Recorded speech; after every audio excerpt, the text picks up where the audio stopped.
आउं ॾाढो ख़ुशि आहियां अॼु त मुंहिंजो दोस्त तक़रीबन 34 साल खां पोइ मूंखे मिलियो आहे। Hello ladies and gentleman, Aftab Raimo सलाम नमस्ते। अॼु असां मौजूदु आहियूं कराची शहर में ऐं बाबा साईं जे दोस्त राजकुमार लोहाणा साहब हिंदुस्तान जे सूबे गुजरात जे शहर अहमदाबाद खां असां वटि सिंध पहुता आहिनि ऐं उहो 1991 में सिंध धरती छॾे ऐं हिंदुस्तान विया हुया। अॼु 34 सालनि खां पोइ वापसि ॾे वरिया आहिनि।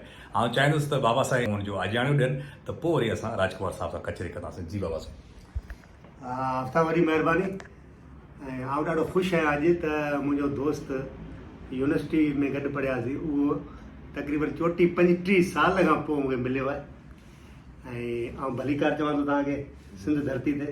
ऐं असीं महिराण यूनिवर्सिटी में गॾु पढ़ियासीं। मूं इंटर त कंहिं ॿी जॻह तां कई, राजकुमार बि इंटर के ॿी कॉलेज मां कई। मूं पब्लिक स्कूल हैदराबाद में कई, राजकुमार मुस्लिम कॉलेज में, मुस्लिम कॉलेज में। पर महिराण यूनिवर्सिटी में गॾु थियासीं क्लास फेलो। राजकुमार जी जेका कास्ट आहे उहो आहे प्रेमजानी। हूं सिंध में पाण चवंदा आहियूं सिंधी ॻाल्हाइण वारा जेके दीवान आहिनि उनखे लोहाणा चवंदा आहियूं असीं तर में ख़ासि तौर ते। ऐं बाक़ी जेके असांजी ॾाढकी ॿोली ॻाल्हाईंदा आहिनि उनखे महेश्वरी चवंदा आहियूं। ऐं जॾहिं खां ई व्हाट्सअप वग़ैरह आयो त पहिरीं दफ़ा जॾहिं मुलाक़ात थी व्हाट्सअप में एॾी ख़ुशी थी, पर जेको फिज़िकली भाकुर पातोसीं उन में ख़ुशी जी का इंतिहा कोन्हे। ऐं राजकुमार के ज़ारी ॻाल्हि आहे, दुनिया में के अहिड़ियूं सियासी तब्दीलियूं अचनि थियूं जो माण्हू इहे लॾ पलाण पूरी ज़िंदगी में इहे शयूं थींदियूं रहंदियूं आहिनि। पर जॾहिं वञे पियो तॾहिं बि ॾाढो ॾुखारो हुयो, पर मजबूरियूं हुयूं, जेके बि शयूं हुयूं पंहिंजा फैमिली जूं ॻाल्हियूं हुयूं। पर अॼु आयो आहे त ॾाढो ख़ुशि आहे। भाकुर पाते त अमराज जे अखियुनि मां लुड़क वही आया ऐं मूंखे बि ॾाढी ख़ुशी थी। अलाह खेसि ख़ुशि रखे। आहे त बेसिकली इंजीनियर, पर हुते पहुचण खां पोइ सिंधी माण्हू सिंधी दीवान जेको आहे उहो त कारोबार त पोइ एंड आहे। सिंधी दीवान जे लाइ त उहो त कारोबारी, उहो ॼमंदे ई सेठ आहे। उते वञी सेठ थी वियो आहे, इंजीनियर कोन्हे रहियो।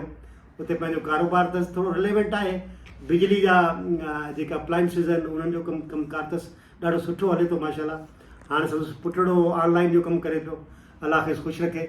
अदा तव्हांखे भलीकार चऊं था, वेलकम। महिरबानी कुल तव्हांजा।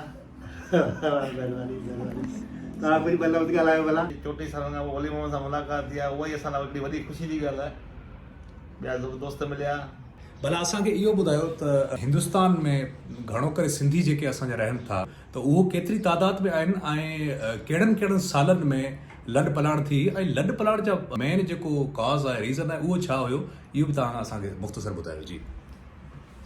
पार्टीशन खां जेके लंडे विया उहो त अलॻि ॻाल्हि जेका असां वियासीं 91 में, उन में थोरा 91 या 92 में कुझु हालात अहिड़ा थी विया जो जॉब्स वग़ैरह हुयूं कोन असां वटि।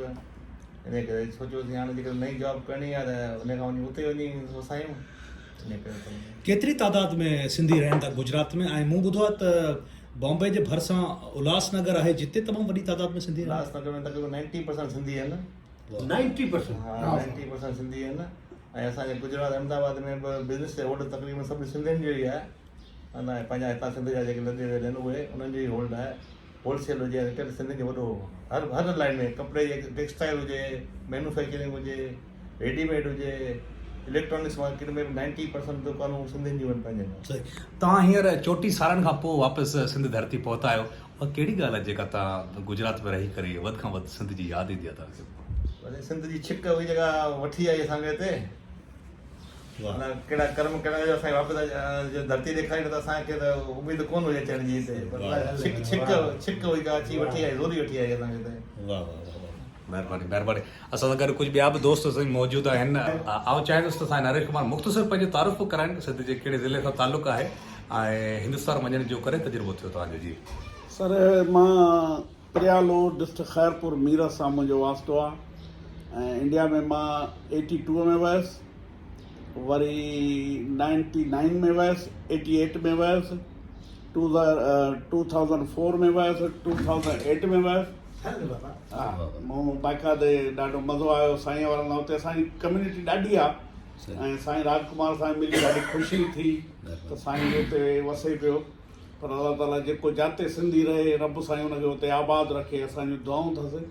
बाक़ी तजुर्बो इहो आहे त कमुकार हुते बि ॾाढो आहे, त असां वटि बि आहे, शुक्र अल्हम्दुलिल्लाह गाॾी हले थी। बेशक हा महिरबानी महिरबानी असां हाणे अॻिते वधंदासीं साईं गोपाल दास खां ॿ लफ़्ज़ पुछंदासीं मुंहिंजो नालो गोपाल दास रामनानी लोहानो, बेसिकली शहर शहदादपुर, ज़िलो सागड़, बेसिकली ज़मींदार लैंडलॉर्ड ऐं प्लस में ज़मींदारी हिसाब सां कमुकारु कंदा आहियूं। साईं जिन मुंहिंजा सहुरे जा ब्रादरनि जेके इंडिया मां अहमदाबाद मां आया आहिनि हिते, रिहाइश बि मूं वटि आहे साईं जिन सां गॾु ई जेको मां साईं जिन वटां अहमदाबाद में थी आया आहियूं। तव्हां हींअर साईं जिन खां पुछो पियो त भई उते हिते कहिड़ो फ़र्क़ु आहे। फ़र्क़ु त हाणे तव्हां पंहिंजो तरक़ी जे हिसाब सां ॾिसंदोसि त हाणे लाज़मी आहे दुनिया पाण खां काफ़ी अॻिते निकिरी चुकी आहे। पाण कुझु सियासी मसइलनि जे करे पहुचे आहियूं, पर अहिड़ी बि कोन्हे जो सफ़ा बेकार हालत में बि कोन आहियूं, ठीकु आहियूं। पर हाणे इंडिया त वधीक तरक़ी में आहे या अमेरिका वग़ैरह ॿिया बि आहिनि, पर सिंधियुनि जो मुंहिंजी नज़र में हितां खां वधीक लोहाना कम्यूनिटी हाणे इंडिया में आहे।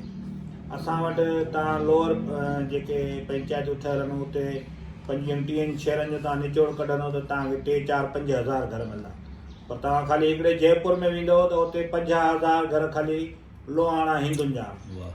त इहा हिकिड़ी वॾी आहे। बिज़नेस वग़ैरह में त उअई चवंदा आहिनि त मच्छी खे तरणु सेखारण जी ज़रूरत कोन्हे, त सिंधी खे धंधो करणु सेखारण जी का ज़रूरत कोन्हे।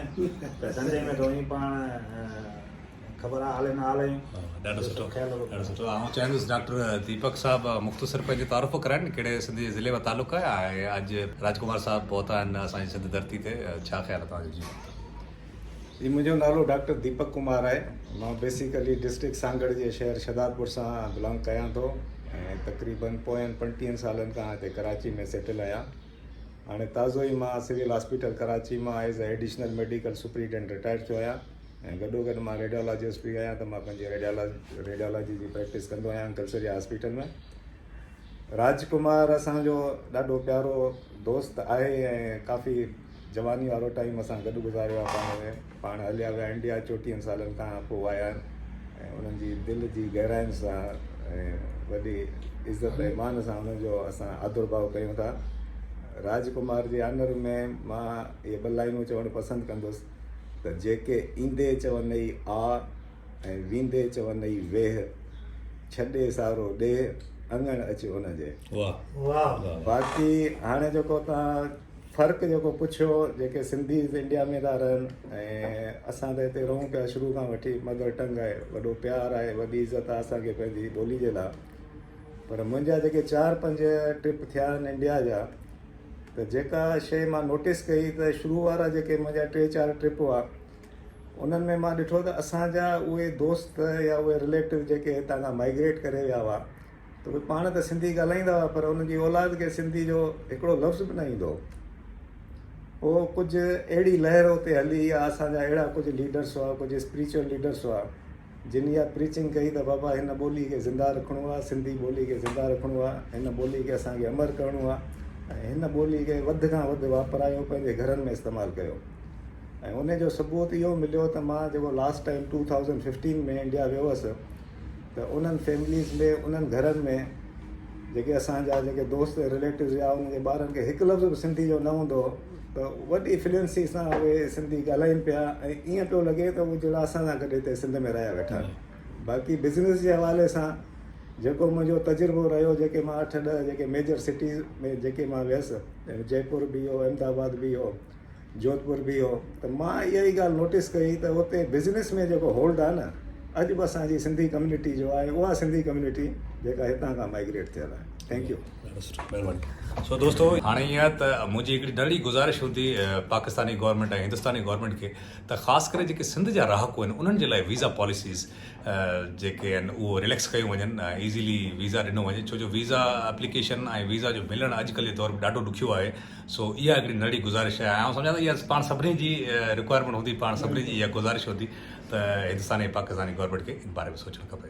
इन सां गॾु पंहिंजे होस्ट ऐं दोस्त आफ्ताब रायमू खे इजाज़त ॾींदा जिते हुजो ख़ुशि जो आबाद हुजो, सन सलामत, साथ सलामत। Thank U.